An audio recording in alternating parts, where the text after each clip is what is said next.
senhoras e senhores. Sejam todos muito bem-vindos. Boa noite, Jomar. Boa noite, José Amaral. Seja bem-vindo. Nossos amigos internautas, né, de todo lugar do país e do mundo também, né, que agora a internet abrange todo mundo e nós temos pessoas nos assistindo em vários países. Como de costume, vamos começar aqui do nosso lado esquerdo. A primeira pergunta é sua, José. Fica à vontade. Boa noite, pessoal. É bom estar aqui com vocês mais uma vez. E já começa com uma perguntinha boa. Boa noite. Tenho uma irmã, além do egoísmo, morre de ciúmes de meus pais, de mim, do filho, da nora, etc. Queria uma explicação espiritual para o caso. A explicação é simplesmente a gente olhar para a nossa condição humana de planeta de expiação e provas, e é uma grande maioria de nós ainda no aprendizado de expressar sentimentos, de expressar os nossos afetos, ainda está muito, muito, muito ligado às questões de posse, às questões possessivas, e geralmente os nossos sentimentos ainda são manifestados muito contaminados com isso.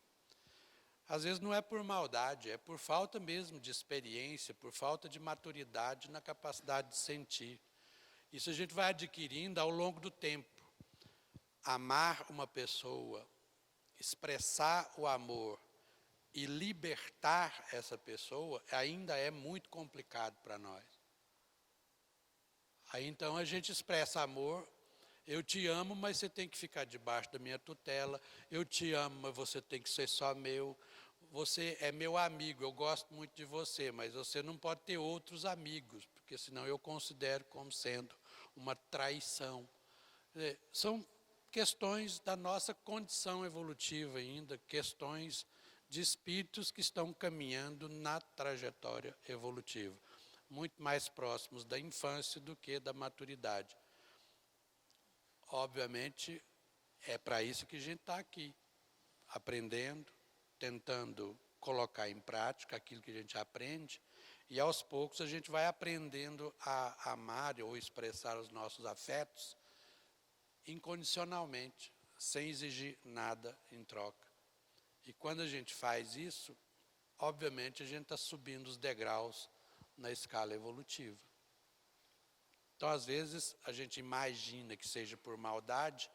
Eu pressuponho, antes de conhecer a pessoa, antes de avaliar o caso em questão, eu pressuponho que se trata apenas de condições normais da nossa etapa evolutiva. Então, eu prefiro dizer que não é por maldade, é por falta de experiência no trabalho de desenvolver os afetos e os seus sentimentos. Muito bem. Afinal, existe milagres?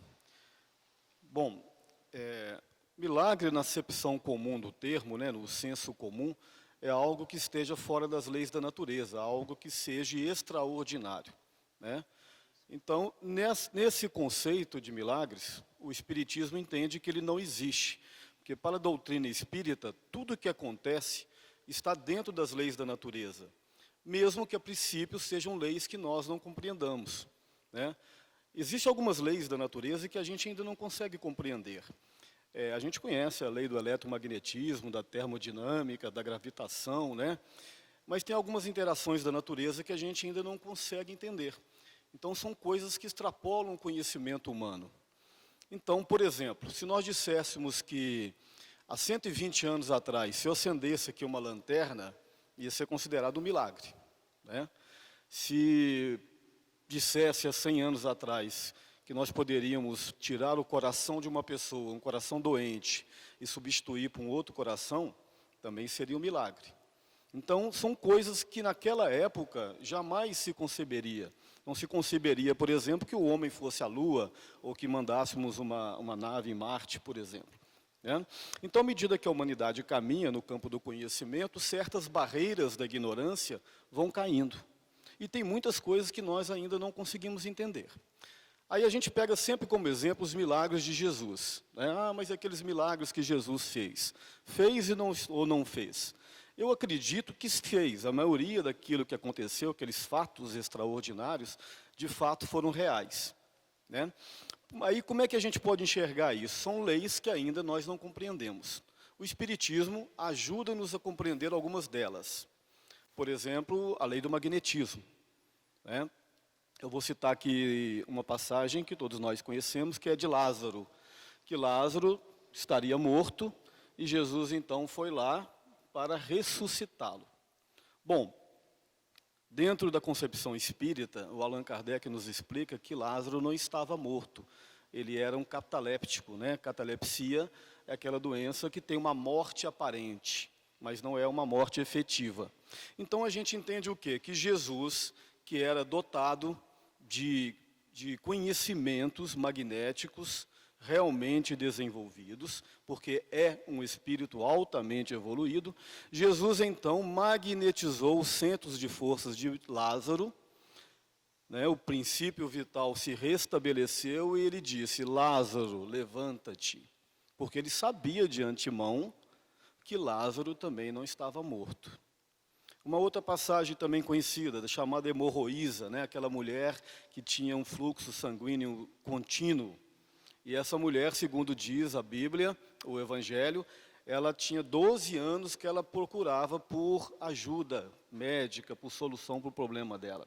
E não encontrava. Tomava lá alguns chás, algumas raízes, mas enfim. Quando ela ficou sabendo que Jesus estava em Jerusalém, ela foi até ele e tocou nas vestes de Jesus. Aí todos nós sabemos, né, o desenrolar daquele acontecimento. Jesus parou, virou para um dos apóstolos e disse: Pedro, foi Pedro, alguém me tocou. Aí Pedro sorriu e disse: olha, Senhor, centenas te tocaram. Não, alguém me tocou de um modo diferente, pois virtudes saíram de mim. Então, o que são essas virtudes? Nós entendemos que é exatamente essa energia, né, curativa, esse magnetismo que Jesus era dotador dele.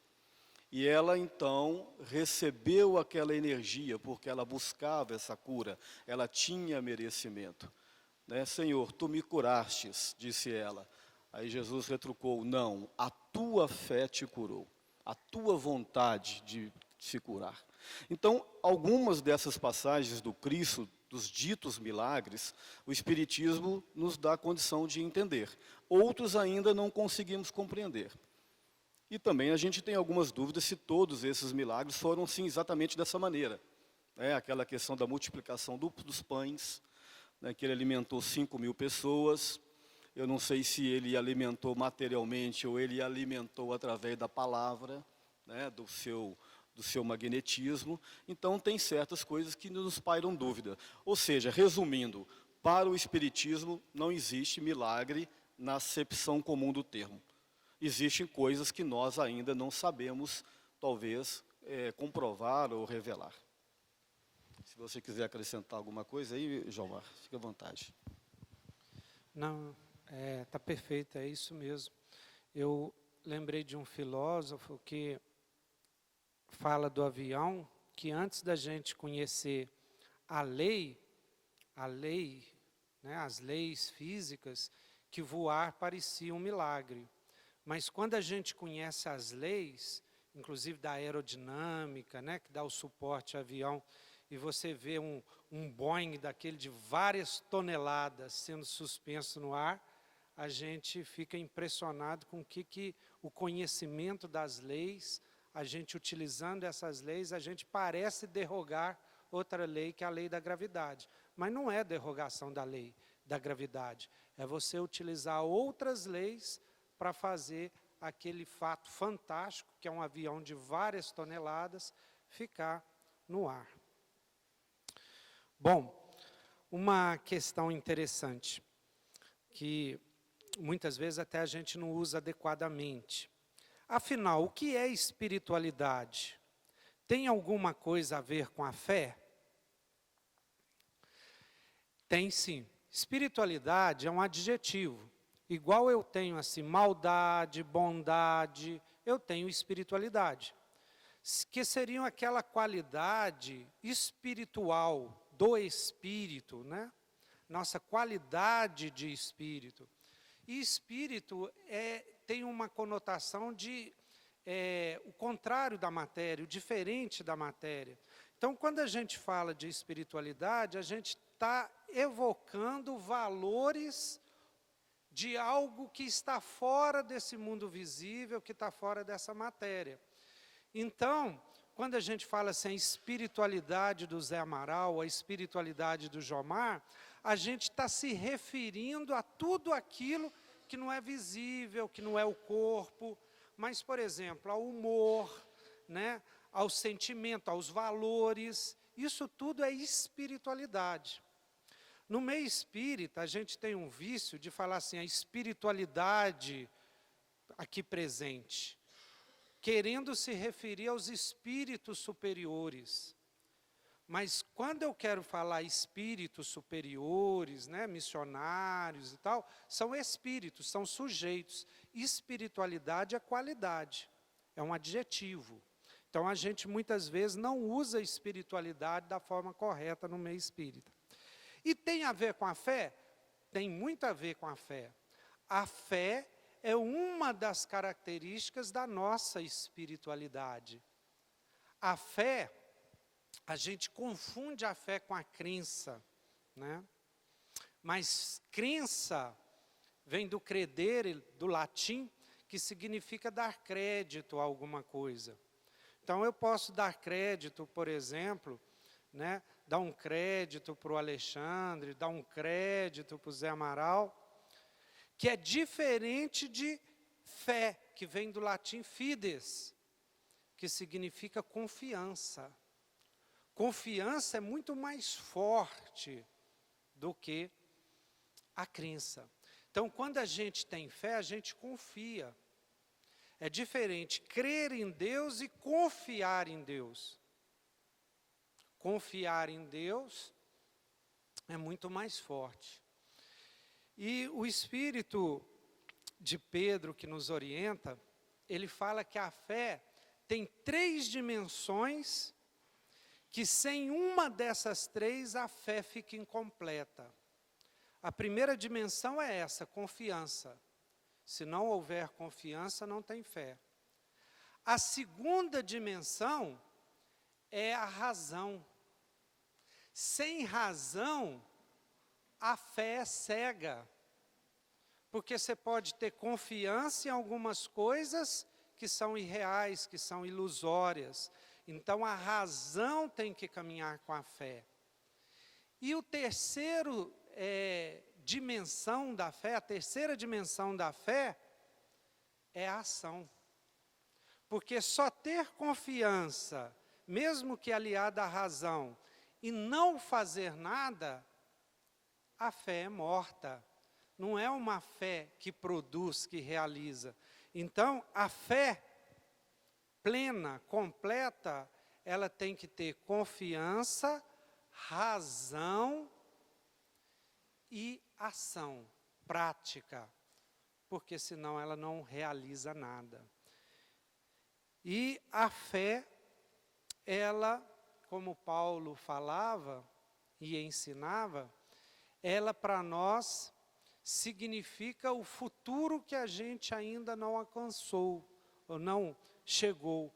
Pela fé, nós podemos alcançar o futuro que nos espera. Ou seja, a nossa perfeição, a nossa vivência no mundo espiritual, porque tudo isso a gente não alcança ainda nem pelas nossas percepções e nem mesmo pela nossa razão. Mas quando a gente tem fé, esse futuro a gente traz para o nosso presente.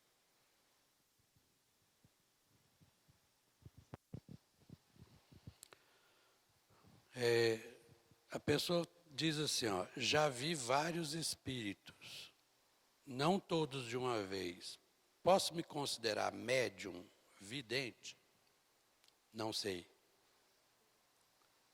Infelizmente, eu não posso dar essa resposta, porque para que a gente possa avaliar uma determinada situação, primeiro tem que passar pelos processos de confirmação se o fenômeno mediúnico está acontecendo. E o fenômeno mediúnico há que se pressupor uma intermediação, não é apenas a vidência tem que trazer uma mensagem para ser colocada, né, para as pessoas que estão encarnadas.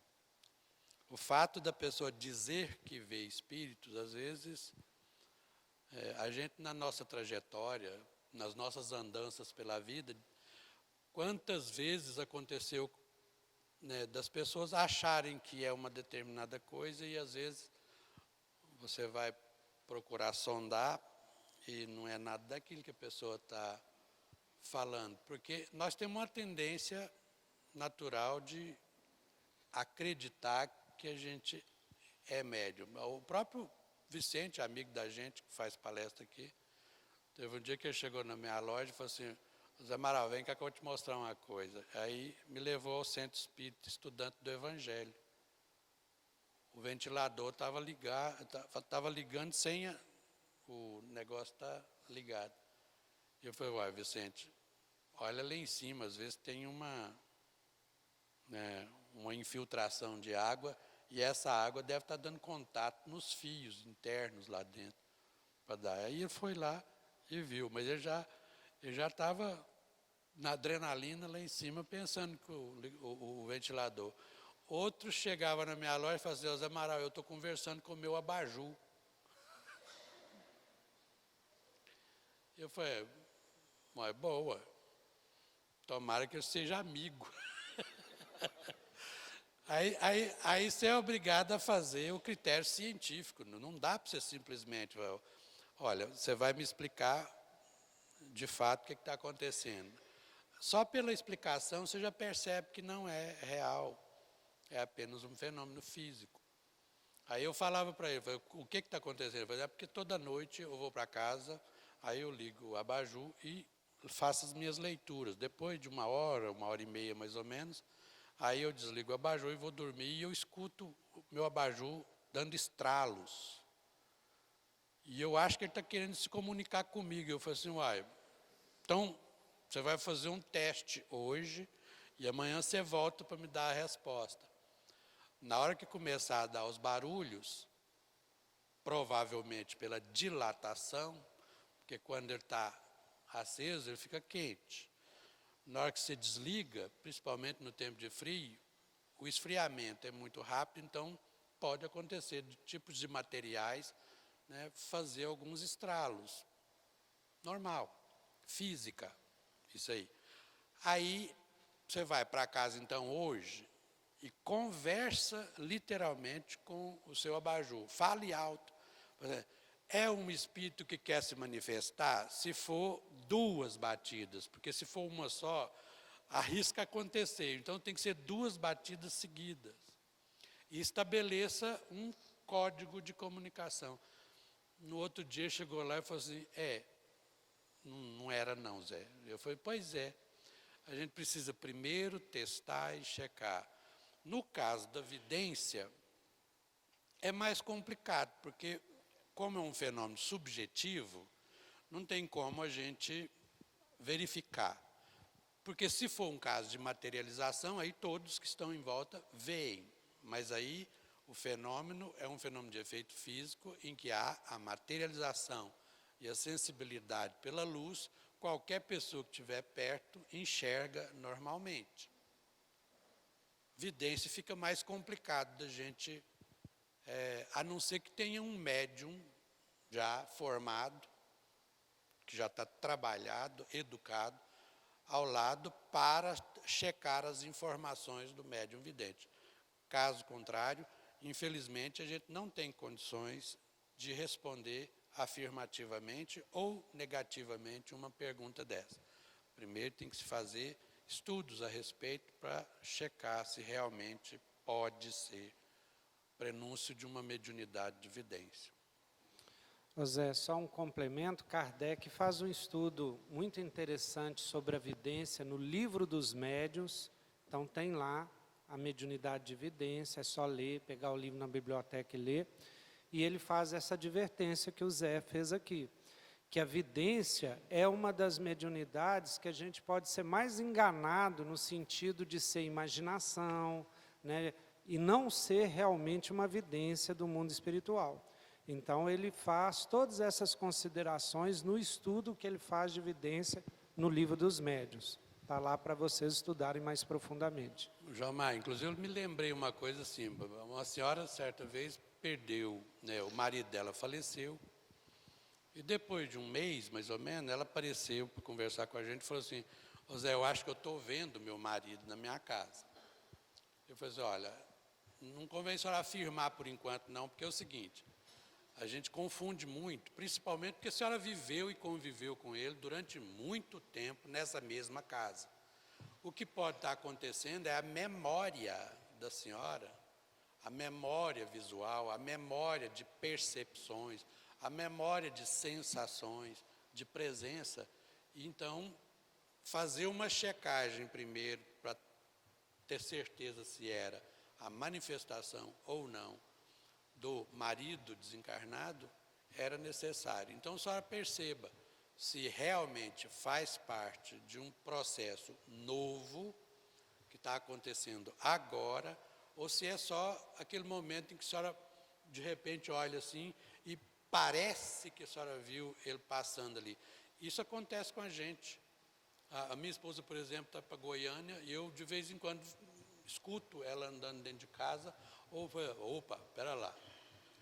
Não é espírito, não é o espírito dela, é apenas a minha memória, né? Eu me sinto como se eu estivesse na sala e aquela percepção de que ela está no quarto. Só depois que eu lembro, não, ela está para Goiânia. Isso aí já é uma obsessão, né, na Isso aí verdade. já é obsessão, já vai, deixa ela saber disso. O Fábio foi você que falou. Às vezes também pode ser manifestação de afetos e necessidades e carências, né, de saudade e tudo mais. Tá ok? Muito bem.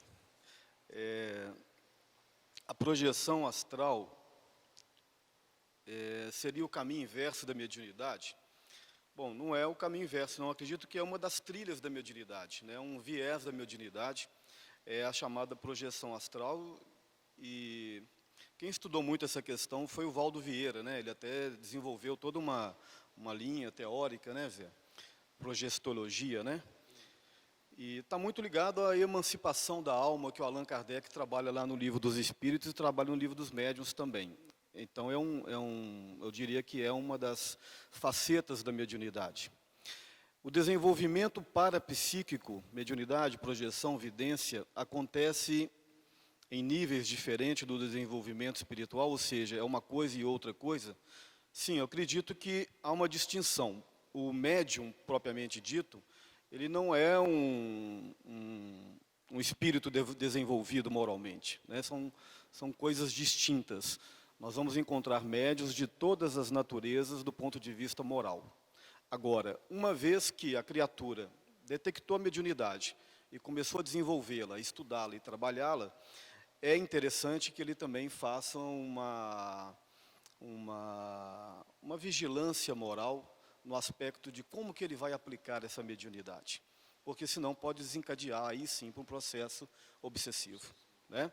É o que o Allan Kardec diz no Livro dos Médiuns. O maior escolho, né? O maior perigo da mediunidade é a obsessão. Por quê? Porque o médium, né, hipoteticamente, ele está em contato com o mundo espiritual quase que constantemente. Estando em contato com o mundo espiritual, a possibilidade dele estar sendo influenciado por bons espíritos, por maus espíritos, é a mesma. Mas aí a moral é que vai criar esse canal de sintonia. Não é isso? Uma moral mais equilibrada, naturalmente ele está mais protegido, entre aspas, contra a influência dos maus espíritos. E para completar, na verdade são 3 perguntas em uma só. Já tive experiências de projeção. Há algum perigo? Seria o mesmo que a emancipação da alma? Eu acredito que sim, que seria praticamente o mesmo mecanismo da emancipação da alma. Eu acredito que não existe um perigo propriamente dito, né? Não tem aquele perigo de você ir e não voltar. Eu acredito que isso, acredito não, eu tenho certeza que isso não acontece. O que pode acontecer é exatamente nesse caminho que eu disse anteriormente. O médium, né, que porventura esteja num desequilíbrio moral, ele pode sim, né, ser usado, digamos assim, pelos maus espíritos nesta emancipação, nessa sua projeção. E ele pode sim entrar, inclusive, num surto psicótico, porque se ele não tiver um equilíbrio para lidar com a circunstância, ele pode se desequilibrar-se emocionalmente, psicologicamente e psiquicamente também.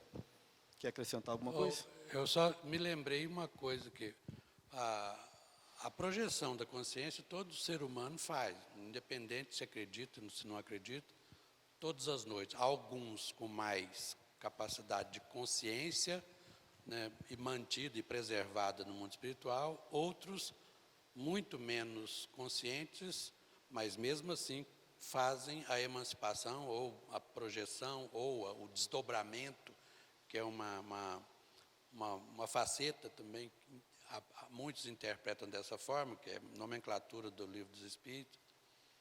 Aí eu me lembro, né, do Zé Raul Teixeira, quando ele dizia o seguinte: a partir do momento em que as pessoas começam a determinar e descobrir fenômenos espirituais, tanto no caso da vidência, quanto no caso da capacidade de fazer uma projeção consciente, o primeiro passo, quase que obrigatório, se a pessoa não quiser, né, passar pelos escolhos da mediunidade, que você pode se considerar um sortudo se você não pegar um espírito leviano daqueles barra pesadas na sua frente. Então, é a educação mediúnica e o estudo da mediunidade, procurar grupos para se esclarecer. Ninguém entra dentro de um laboratório de química sem entender de química e sai misturando reagentes. Ninguém entra dentro de um laboratório de energia elétrica com alta tensão ligada, fazendo experiências sem entender de energia elétrica.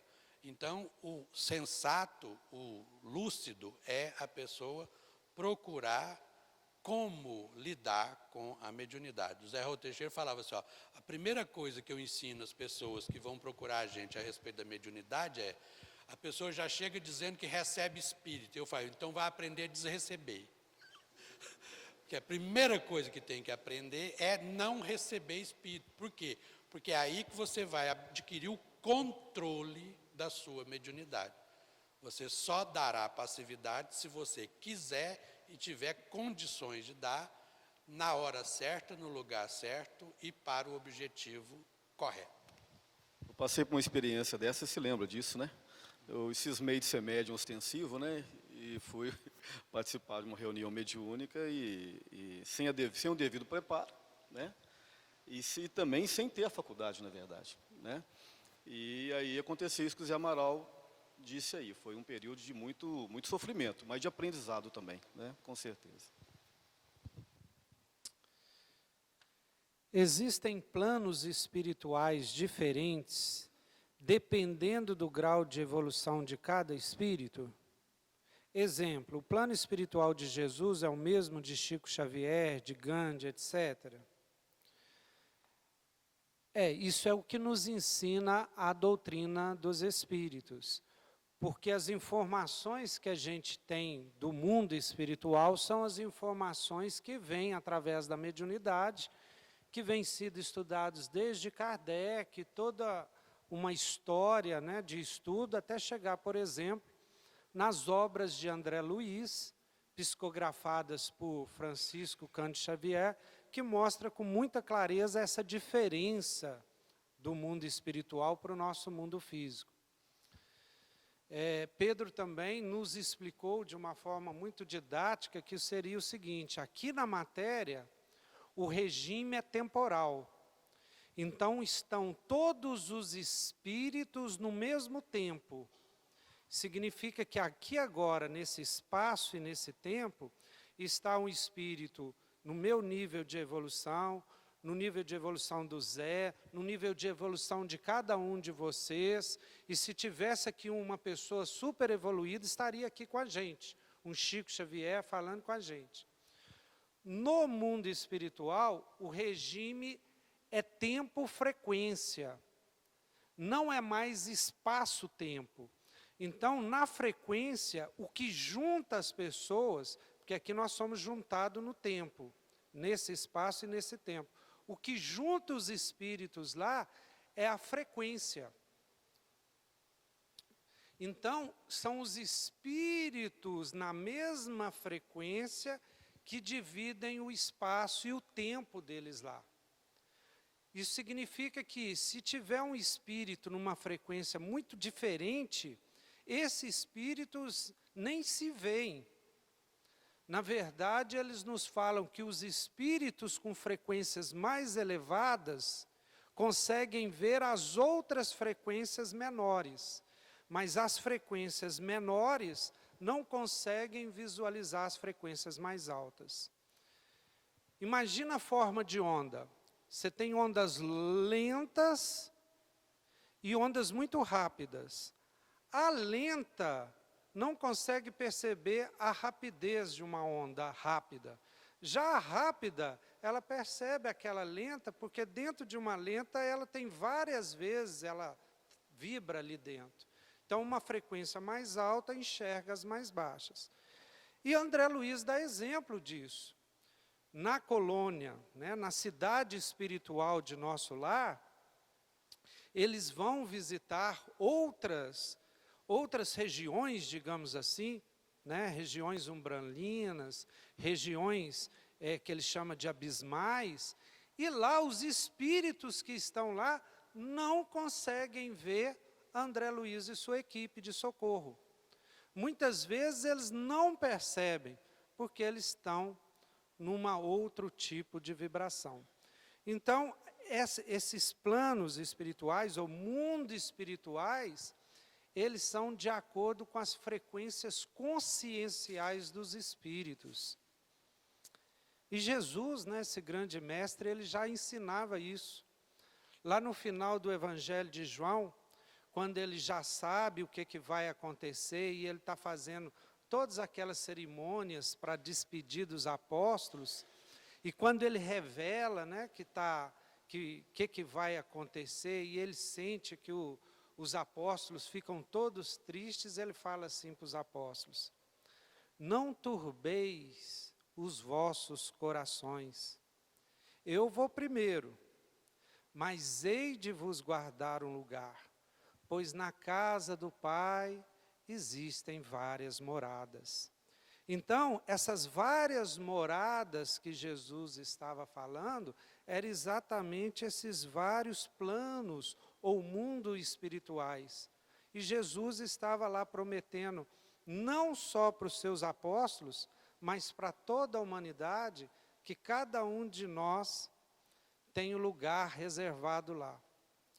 E Pedro fala também que nós vamos, sabe para onde, Zé? Para onde sempre estivemos, tá? Ou seja, nós vamos para o mundo espiritual adequado para a gente. Se hoje a gente está bem aqui, a gente vai chegar lá e continuar. Se hoje a gente está mal, vai chegar lá e continuar. Então a gente tem que começar a fazer esse regime espiritual, esse regime frequencial aqui. Porque lá só vamos para onde sempre estivemos. Tá? Isso é importante a gente falar. Tem algumas mudanças, mas lá vai continuar no mesmo nível moral, espiritual que a gente está aqui.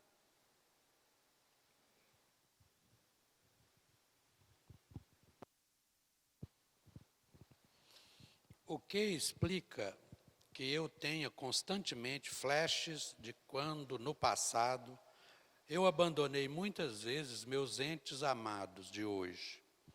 Eu não tenho certeza se isso são só coisas da minha cabeça ou fatos do passado, querendo me ensinar algo hoje.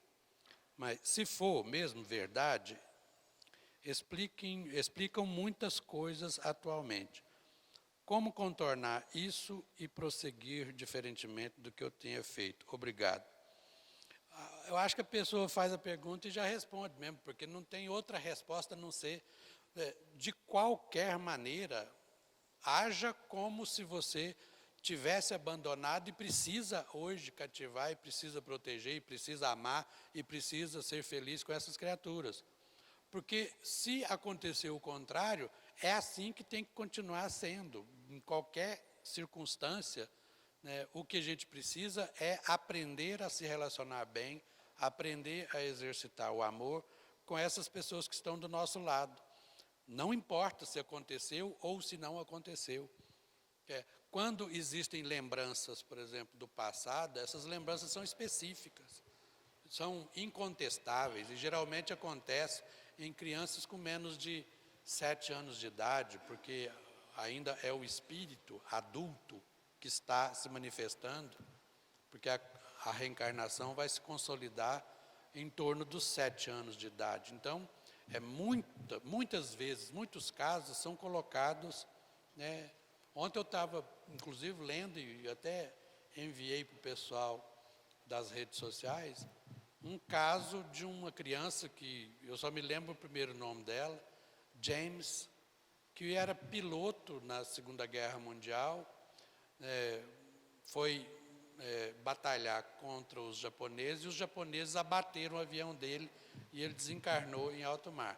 Reencarnou logo de imediato, o nome dele continua sendo James, só que ele se lembrava de tudo, ele se lembrava desde tenra idade que o nome dele era capitão, né, da Força Aérea, ele fazia todo o trabalho de reconhecimento, sempre gostou de avião, descrevia o equipamento de um avião com 2 anos de idade, 1 ano e meio de idade, até que os pais não aguentaram mais, falaram, gente, nós vamos ter que arrumar uma pessoa para checar. Está no YouTube, vocês podem observar que a reportagem inteira a respeito dele está lá no YouTube.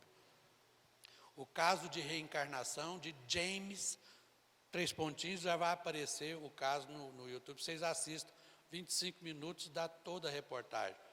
Cientistas acompanharam o caso todinho e foi até o dia em que, próximo já da pré-adolescência, ele foi levado ao local onde ele morreu e ele fez o ritual de agradecimento ao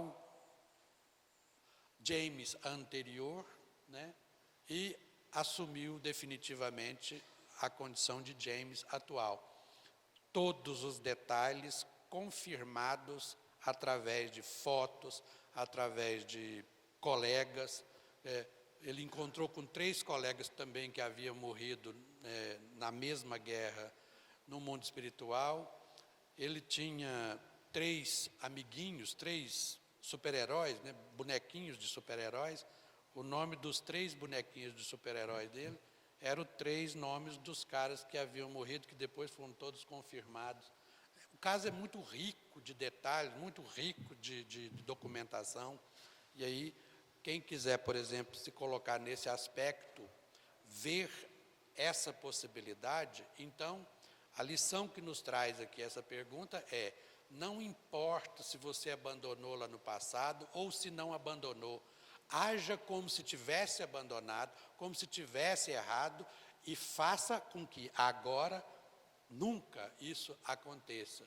Prime pelo amor, prime pelas boas relações, prime pela capacidade de executar o máximo de humanidade que a gente tem para com aqueles que estão convivendo conosco. E sempre a gente vai lucrar com isso. Lucrar evolução espiritual. Complementando aqui, José, estou me lembrando do Dr. Ian Stevenson, né, da Universidade de Duke, na Carolina do Norte. Ele passou praticamente a vida acadêmica dele toda estudando o que ele chamou de casos hipotéticos de reencarnação, sugestivos. Foram 2.400 casos aproximadamente, né, que ele pesquisou, que ele detalhou, que ele acompanhou. E tem um detalhe interessante também na história dele, que o inventor da fotocópia, o Carlton Chester, ele doou $1 milhão para a Universidade de Duke e $1 milhão para o próprio Dr. Ian Stevenson, para participar e para envolver nessas suas pesquisas, né? Então, atualmente, nós temos 32 supergênios no planeta Terra. Se vocês colocarem a pesquisa, hoje, a internet ficou fácil demais da conta. Então, tem um tal de Kim Yun Yong. Esse menino, com 6 meses de idade, ele falava fluentemente sul-coreano. Com 1 ano e pouquinho, ele falava 4 idiomas. Com 3 anos, ele falava 6 idiomas. Hoje ele é engenheiro civil. Foi considerado o maior QI da história humana. Procura lá. Kim, o maior gênio, o maior QI da história. Coloca só assim, ó, Kim, K-I-M. E você vai ler a história dele todinho, a biografia do cara. É impossível você não admitir que um ser com 6 meses de idade, imagina você chegar para a mãe e falar, mãe, eu estou precisando de umas coisas aqui, falando frases inteiras com 6 meses. Ela pensou que estava ficando doida. Aí o marido chegou e falou, ô pai, o senhor não esquenta a cabeça, não, porque eu estou falando mesmo, a minha mãe está ficando maluca. Ô Zé, e pior, falando sul-coreano ainda. E outra, que é isso que me encanta, porque eu já sabia falar coreano, eu nem imagino como é que é. Existem cada histórias, por exemplo, que são confirmadas.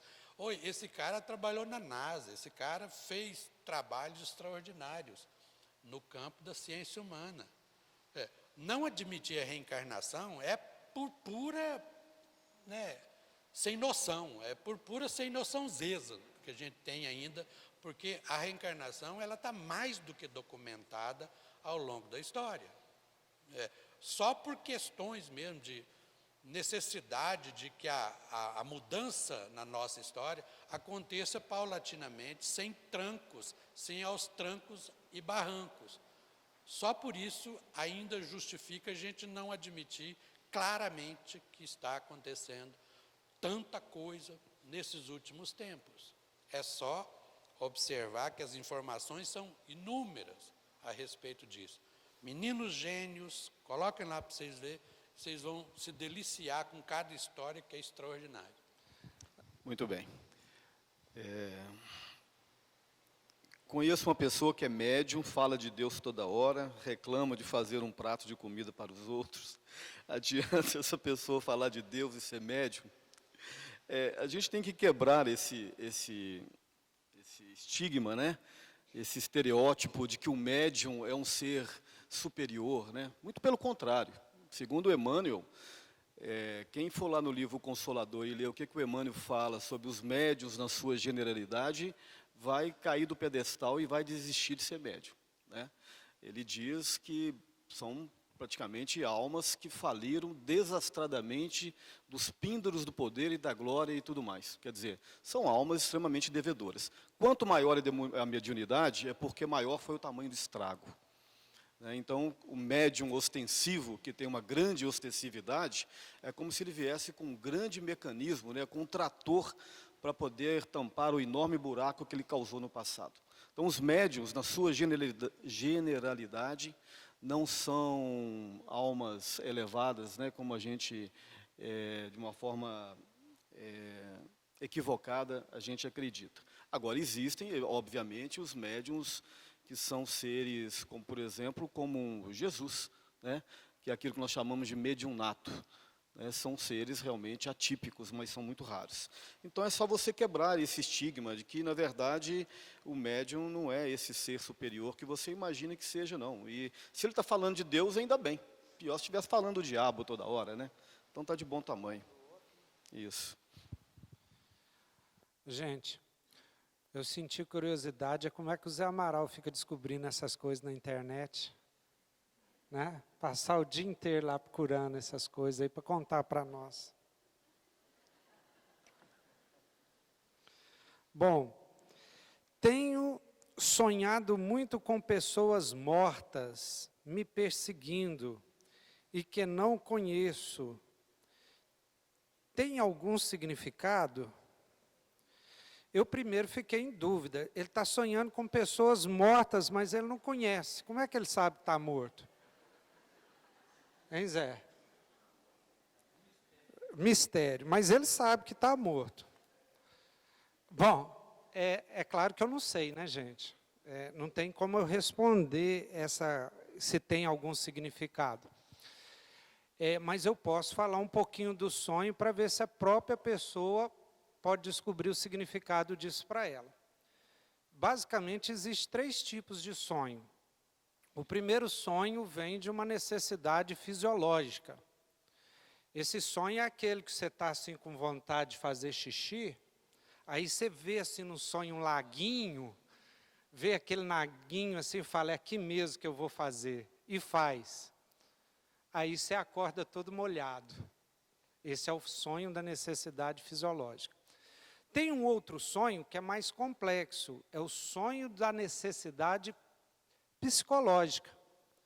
É algum sonho de alguma necessidade sua profunda, do inconsciente, talvez da infância, ou de alguma coisa que você deseja muito e não conseguiu, e o mecanismo do sonho é uma válvula psíquica para você extravasar esse desejo, essa necessidade psicológica que você não conseguiu. É o sonho que os psicólogos estudam, os psiquiatras, né? Então vão abordar isso. Agora, existe um terceiro tipo de sonho, que é o sonho advindo do desdobramento espiritual, que foi o que foi comentado aqui de projeciologia, que é quando você sai do corpo, tem uma experiência extracorpórea, e quando você volta, você não tem condição de lembrar de tudo, porque não foi o corpo físico, não foi o cérebro, não foi os sentidos físicos que tiveram essa experiência. Foi perispiritual. Mas como o perispírito é ligado ao corpo, isso vem na forma de um sonho. Geralmente, esse tipo de sonho, você acorda caindo. É aquele sonho que você estava caindo e acordou. E aí você começa a lembrar do que você estava sonhando e vem alguma coisa. Esse caindo, muitas vezes, é a impressão do corpo, do perispírito voltando para o corpo. Mas esses sonhos, vindos de desdobramento espiritual, ele tem uma característica muito interessante, que você se sente fazendo parte do sonho. Não é um sonho que você está vendo alguma coisa, como um cinema passando. Você se sente lá. Eu acordo com aquela sensação de eu estava lá. Então, ele é um sonho mais forte. Mas pode ser muitas vezes simbólico também. André Luiz narra um caso desse, que alguém tem um encontro com o espírito superior, e o espírito dá a maior lição de moral. E no final, ele fala e faz uma comparação com jardim, com flores, com perfume. Aí a pessoa acorda e fala assim, sonhei com mamãe no jardim, não sei o quê. Ela não lembra muito das coisas, mas alguma coisa ela vem com aquela impressão. Então você que tem que descobrir, fazer uma análise, se isso aqui é algum desdobramento, ou lembrança de desdobramento, ou se esse sonho tem algum significado especial para você, tá? Não tem como eu aqui, sem saber mais detalhes e tal, descobrir o significado desse sonho específico.